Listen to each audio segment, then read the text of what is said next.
เอาทักทายสบายดีแล้วก็สวัสดีตอนเช้าเด้อพ่อแม่พี่น้องหมดสุขคนเนาะก็ยินดีต้อนรับสองอาตูนสแนลคือเก่าพี่น้องเนาะมื้อนี้ก็เป็นเกินว่าอากาศแจ่มใสแดดเริ่มแดดแต่มื้อวานนี่แหละพี่น้องเอ้ยมื้อนี้ก็แดดอ่าดีแล้วแดดจังซี่เลยมันจึงดีพี่น้องเนาะมันจึงบ่มีอุปสรรคในการเฮ็ดเวียกเฮ็ดงานพี่น้องเนาะโอเคมื้อนี้ก็เก็บกาแฟพี่น้องแต่บ่แม่นบ่ตูนดอกเก็บบ่ตูนบางเทื่อบ่ทัน แต่ว่ามีน้องบองน้องบองเพิ่นมาเก็บกาแฟซอยแม่ของเบาตูนพี่น้องเอ้ยอ่าก็เกรงใจน้องเพิ่นอยู่บางเทื่อของน้องเพิ่นก็สุกแหละแต่เพิ่นก็มาทางนี้เดี๋ยวสิเข้าไปหาตอนนี้น้องบองเพิ่นเข้าไปไหนแล้วไปในสวนแล้วเดี๋ยวเราก็สิไปถามเบิ่งว่าของน้องเพิ่นนี่ สุกดีแล้วบ่สุกเบิดแล้วบ่จึงมาได้จึงมาเก็บของกาแฟของแม่เบาตูนได้พี่น้องเนาะ โอเคไปหาทางน้องบองเพิ่นเลยเพิ่นอยู่ในสวนแล้วตอนนี้แล้วก็สิได้ไปถ่ายเบิ่งเพิ่นเก็บกาแฟพี่น้องเนาะก็ FC หลายๆคนก็ว่าอยากเห็นบรรยากาศน้องบองเพิ่นเก็บกาแฟพี่น้องเอ้ยบ่ตูนก็จัดให้พี่น้องเนาะขอมาก็จัดให้เลยไปอืมเออเฮ้ยล็อก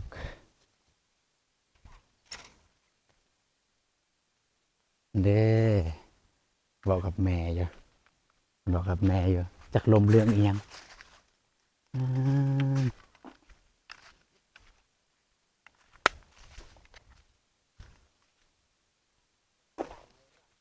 หูเนาะ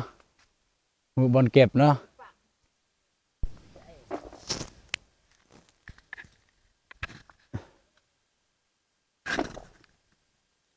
นี่มาปุ๊บเก็บปับเลยอืมหมากบ่หลายเพิ่นเอ้ย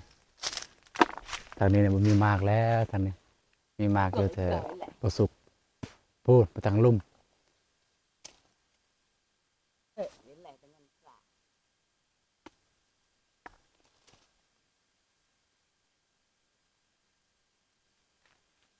ไปทางลุ่มพุ่นแหล้วมีหลายเนาะ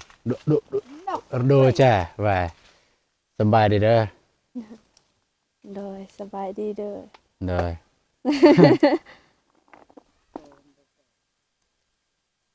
อืม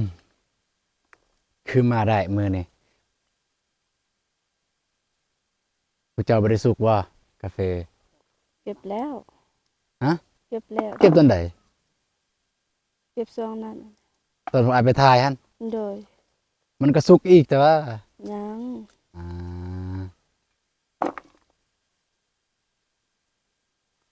อืมเบิ่งเดี๋ยวหน่อย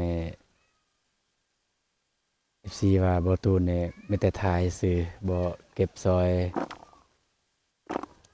อืมมาเด้อพี่น้องเอ้ยมาเก็บกาแฟเด้อ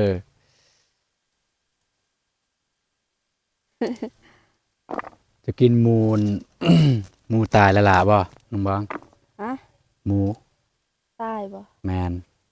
บ่บ่กินบ่บ่เย้อไฮโซเนาะบ่แม่นแนวอื่นดอกขึ้นเฮือนใหม่อ้อเกี่ยวซะบ่กับขึ้นเฮือนใหม่แล้วอาขะหล่ำลายแท้เนาะเจ้าน่ะ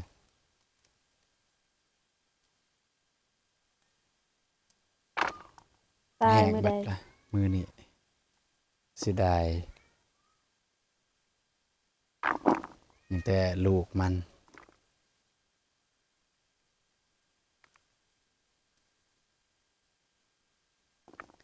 มาเก็บกาแฟเด้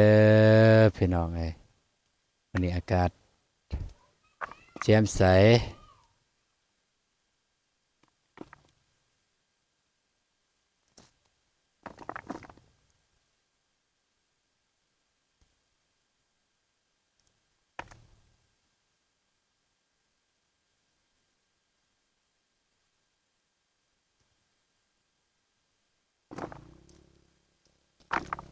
มักดำนี่ก็เก็บมักดเก็บบ่ำเก็บเลยว่ามักดำมักดำเก็บเลยว่าเก็บเลยเดี๋ยวหน่อยอิวมันก็แยกเองนั่นแหละ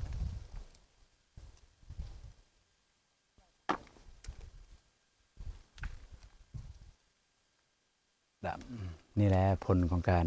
ฝนตกฝนตกมาปุ๊บแดดปั๊บหมากในแห้งเลย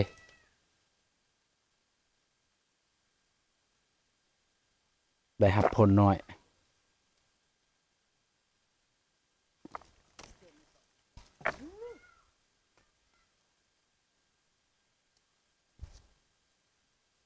ใช่ว่าไปเก็บกาแฟสนุม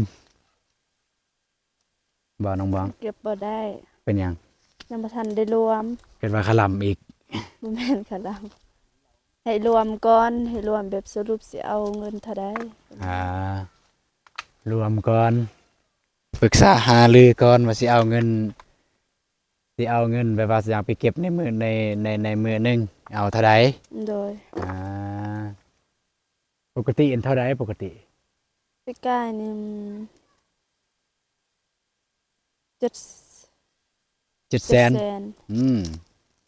หลายเนาะ ตายและส 700,000 นุมสปายคนได้เก็บ อืมบ่มีค่าตั้งกล่องพี่น้องเอ้ยสิตั้งกล่องไว้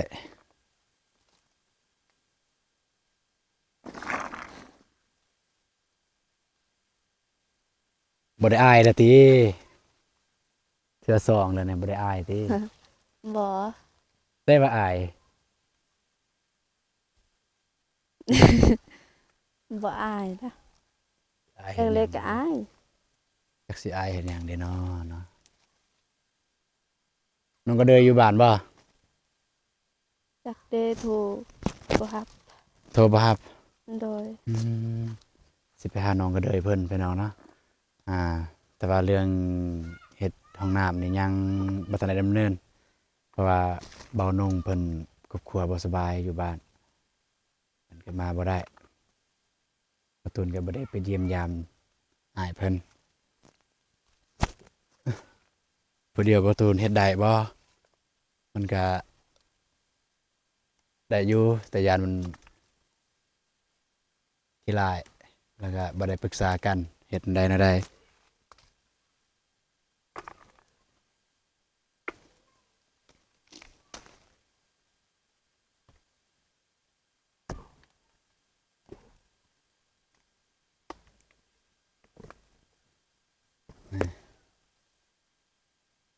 กาแฟกาแฟสดเลยหล่นมันหล่นมันหล่นเก็บเด้อเก็บเด้ออ่า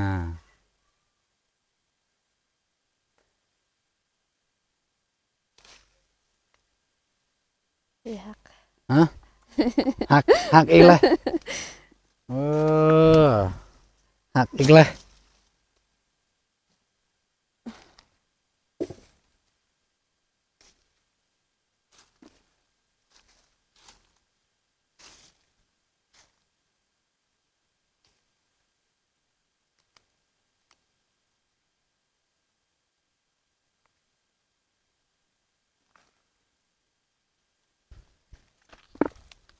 14ว่าเบาตูนไปหับเอาน้องบองในควรขอบพ่อแม่นะเด้อเบาตูนเองก็ได้ขอบอยู่พี่น้องเอ้ยได้ขอบทางแม่เพิ่นแหละแต่ว่ามื้อนี้เนี่ยบ่เห็นแม่จักบ่จักสิขอบแต่ว่ามื้อนั้นหั่นเบาตูนได้ขอบอยู่ขอบทางแม่เพิ่นออกมาเอาน้องบองไปเก็บกาแฟเด้อเพิ่นว่าได้นี่เด้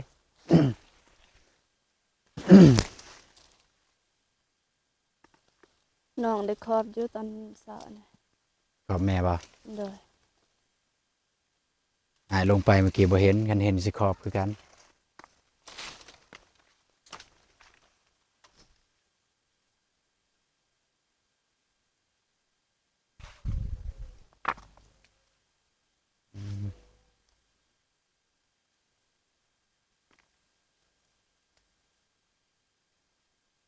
มาโดยยังเป็นแหล่มันดงมันแจทางนี้นี่ทางนี้นี่หมากว่าหลายพูนทางลุ่มพุ่นแหละ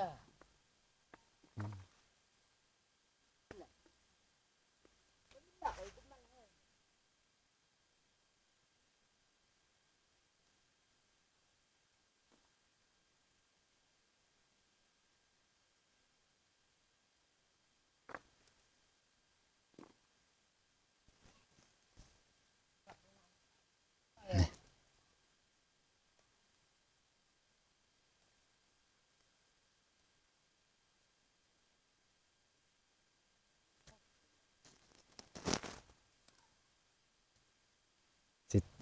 สิถามน้องบองนะบ่แม่นสิถามถามหั่นแหละซ้ำว่าถามน้องบองเห็นบ่คลิปเบาเตียงได้เบิ่งคลิปบ่ จุดแต่ คลิปเบาเตียงคลิปตอนทีมงานเบาเตียงเคยซอยเรือนะซอยเรือน้องตุกซื้อตุกกันเบาตูนก็บ่ฮู้รายละเอียดหลายปานใดเพราะว่าเบิ่งผ่าน อ๋อ ๆเดี๋ยวนี้นี่มีปัญหากันเดี๋ยวนี้คนที่ถูกซอยเรือเพัดบ่ได้อยู่เฮือน คนบ่ได้ถูกซอยเรือเพัดได้อยู่อ่าก็สิแม่นน้องตุกกับอันเมียของน้องไสบ่ถูกกันโอ้พวกเจ้าอย่าเป็นเท่านั้นเด้อเห็นบ่ อิหยัง ว่าอยากฮู้ซื้อตุกกับไส้หันเป็นไอ้น้องกันบ่ ตุกกับไสจังว่าบ่ได้เอาโทรศัพท์มาสิเบิ่งนะใช้โทรศัพท์เจาะสิลองเบิ่ง ไม่ได้สิเก็บกาแฟล่ะ เก็บเลยเจ้าเก็บ ได้สิเบิ่งบ่ ยาแล้วซั่นเดี๋ยวมีเวลาจังเบิ่งกันอยากฮู้ก็เข้าไปเบิ่งซองของเบาเตียงเพิ่น ได้ไปเบิ่งอยู่แต่ก็เบิ่งผ่านๆเบิ่งบ่จบ เป็นแบบว่าสิลงไม้ลงมือกัน อยากฮู้ว่าเด้ คนที่สิลงมือหันเป็นผัวของซื้อตุกหันบ่ แม่นคนที่สิลงมือหั่นพวกของสาวตุกอืม ว่าก็แต่ว่าเขาช่วยเหลือหันช่วยเหลือซื้อตุก แม่นช่วยเหลือสาวตุก ตอนเขาช่วยนั้นซื้อตุกเอาผัวได้บ่ นั่นแหละยังบ่ได้เบิ่งรายละเอียดทันได้เบิ่งรายละเอียดก็เลยบ่ฮู้ ยังเจ็บหัวอยู่คนแบบนั้นบ่น่าถูกซื้อเรือเลยอืม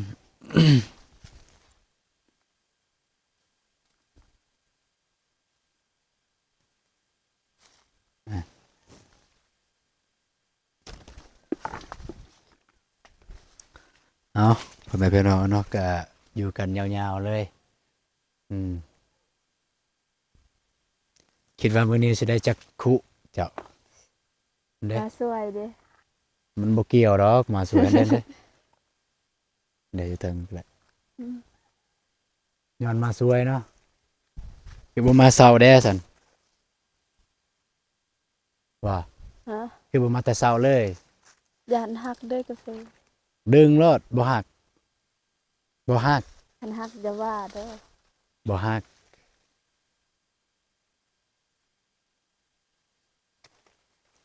โอ้ซ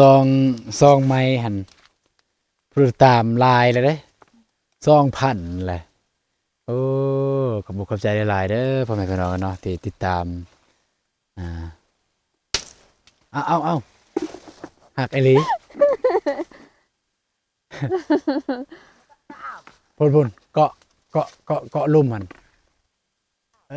เกาะนั่นแหละบ่หักแน่นอน โอ้ยมาฮักกาแฟ อ่าน้องบองมาหักกาแฟแม่ยาตายแล้วนั่นน่ะคนติดตาม 2,000 ปลายแล้วโอ้ไวเนาะขอบคุณขอบใจหลายๆเด้อพ่อแม่พี่น้อง FC ทุกท่านที่ติดตามซองไม้ของพวกเขาอ่าเดี๋ยวจบคลิปนี้แล้วก็จะได้ทายแล้วก็สิลงซองสำรองฮั่นจะได้ไปอัปเดตเบิ่งหมูตัวหมู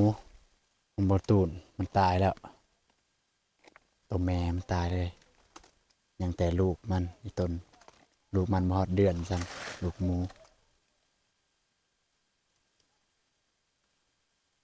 จะได้ลงบ่บนบานทั้งวันวาน เมื่อวานเนี่ยบ่ลงกับโกกับเบาโกลงไปกินข้าว บัดกลับเด้ กลับเนี่ยเบาโกกลับก่อนค่อยกลับน้ำอ้าย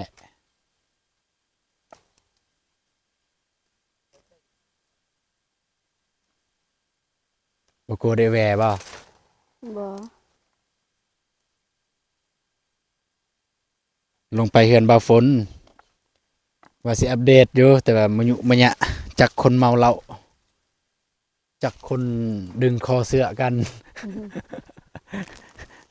การจากคนเต้นคนกอดคอกอดแขนโอ้เออเลยบ่ได้อัปเดตซ้ำ อยู่ ไป ฮอด น้อย จักโมง 10 โมง10 โมงเมื่อคืนนี่10 โมง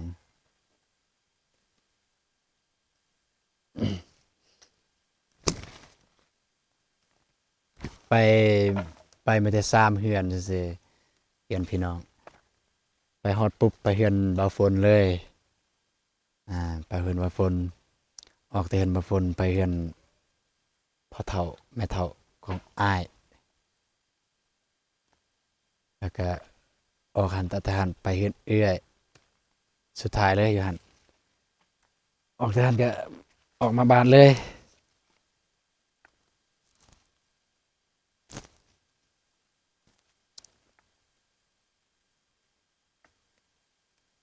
เอาพ่อแม่พี่น้องเอ้ยช่วงนี้ก็ยังอยู่กับน้องบองคือเก่า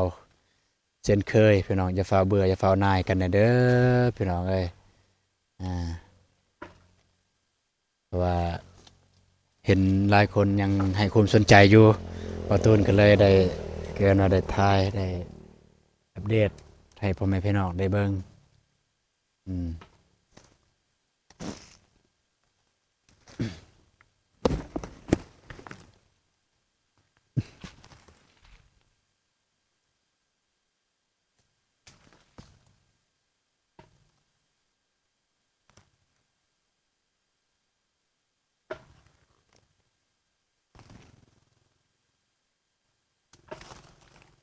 มันล้นกาแฟนี่พี่น้องเอ้ย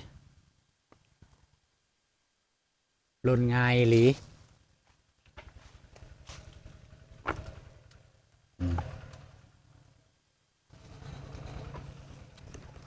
แล้วก็พ่อแม่น้องไปใส่มื้อนี้อ้ายลงไปบ่เห็นอยู่เฮือน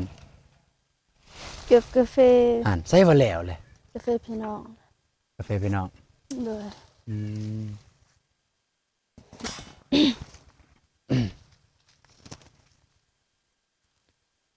อ้ายไปเซานุ่ม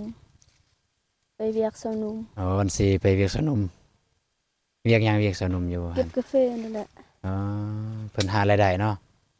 สนุมหารายได้อะนะแม่นบ่ โดย ดีแล้ว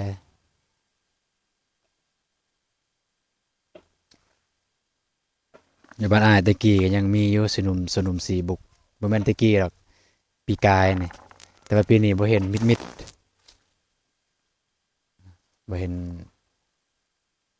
เพิ่นนำพาอืมน่ะเบิ่งหลายส่ำใดล่ะโอ้ไวเนาะ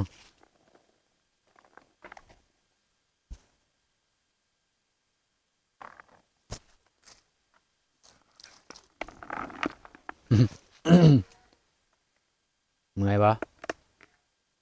บ่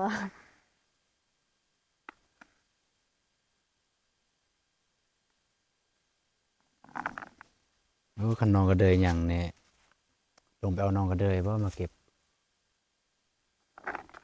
มันแล้วไว้ ไป เด้กระเทินเลยเด้พวกนี้แหละ ต้นหันกันยัง อ่าย านเฮ็ดฮัก บ่เป็นหยังเพิ่นเด้เกาะนี่เขาเกาะ นี่บ่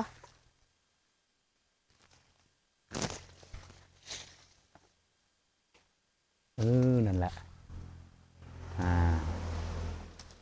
ดึงเลยหักก็หักมันแก่แล้วกกนี่น่ะ แข็ง ดึงเลย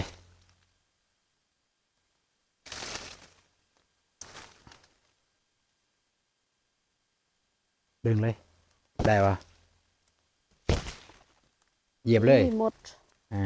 หมดแดง โดย ใส่อืมโอ้ระวังเด้เด้หมดแดงไปหน่อยอันนี้หมดอันนี้งาม หมดงามในหมดแดง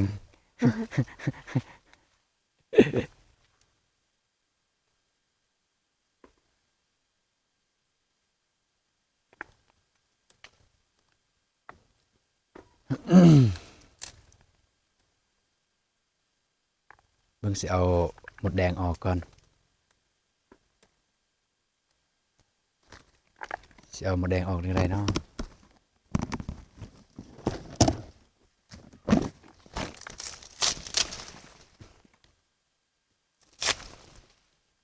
อ่า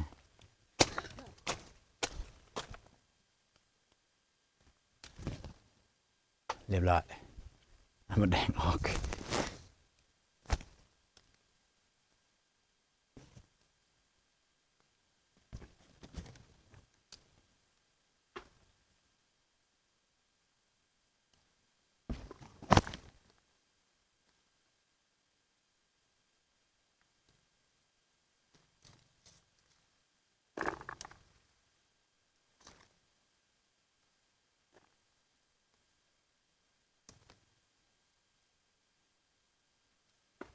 เก็บเด้อเบิ่งมัน โอเคพี่น้องเนาะก็สำหรับใน1วันมื้อนี้เบาตูนก็สิทายเป็น EP เอาพี่น้องเนาะก็สิเบิ่งว่าได้จัก EP แล้วก็สิเบิ่งว่าน้องบองเก็บได้ในมื้อ1วันมื้อนี้น้องบองจะเก็บได้จักคุพี่น้องเอ้ยก็อย่าลืมติดตามและรับชมต่อไปพี่น้องเอ้ยเนาะสุดท้ายเป็น EP เอาพี่น้องเอ้ยนี่สิเต็มแล้วไว้แต่ว่าน่าเมื่อวานนี้ว่าได้ยินว่ามื้อนี้สิไปปักซองคนอยู่ในบ้านพากันไปปักซองแม่นบ่ โดย ไปนอนอยู่ปักซอง โดย ไปเก็บกาแฟอยู่หั่น โดย อืมแต่ว่าน้องบองเนี่ยบ่ได้ไปพี่น้องเอ้ยบ่ตูนกักโตวไว้เลยบ่ตูนซื้อโตเลยเพราะว่าเมื่อวานเนี่ยน้องเพิ่นว่าล้านห้าไปอยู่ไปอยู่ปักซองหมดเดือนได้เงินล้านห้าความจริงเนี่ยก็สิได้สิกายล้านห้าแต่ไปตัวว่าล้านห้าบ่ตูนก็ว่าสิแทนให้ล้านห้านี่ตกลงได้ประมาณได้เท่าใดล้านห้าอีหลีบ่ย่าน ไปใกล้ในล้านห้าปีนี้ก็บ่ฮู้ ได้ล้านห้าแต่ว่าปีนี้เนี่ยเบาตูนบ่ให้น้องวองเพิ่นไปพี่น้องเนาะเบาตูนซื้อโตเลย ซื้อโตเลยอ่า เดี๋ยวสิ้นเดือนเนี่ยจะลงไปจ่าย เท่าใด ล้านห้า โดยโอนเด้อ โอนเปิดบัญชีเรียบร้อยแล้วยังบ่ทันมีเงินในบัญชีบ่ ยังบ่ทันมีพอกีบเลยบ่ ยังแต่50,000ก็ค่าธรรมเนียมค่าเปิดเขาตัดเอาหมด ค่าเงินค้างบัตรเกินหั่น โดย เงินค้างอยู่ในบัตร50,000นะ โอนในบัญชีพอจะมีเงินเก็บเป็นของตัวเอง โอ้ โอนเข้าบัญชีเลยพอจะมีเงินเก็บของตัวเองอืมได้น้องได้บัตรแล้วหรือว่ายัง ยัง ยังเนาะ เดือน11นี่ออก เพิ่นว่าเดือน11บ่ เดือน11วันที่11อืมเพิ่นนัดมาจังซั่นบ่ จักวันที่ยังบ่จื้อแหละมีแต่ว่าเดือน11อ่าๆ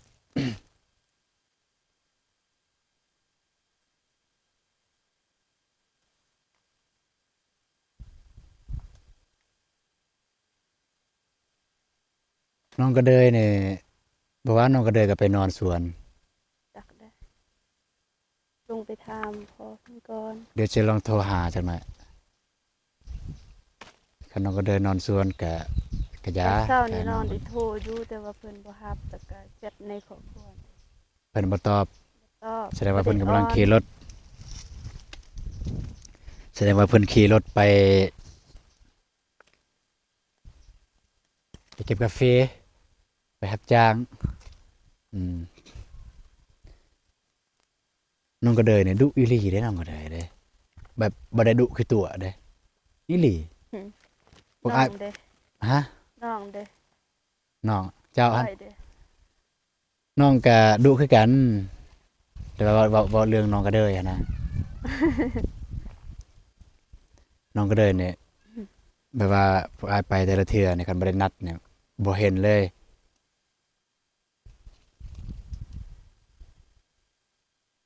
น้องคือกันตอนนั้น ตอนพวกอ้ายมาใหม่ๆอะนะคันบ่นัดเนี่ยบ่เห็นอยู่บ้านต้องได้นัดจึงได้เห็นอยู่บ้านอยู่เรือนอยู่ศาล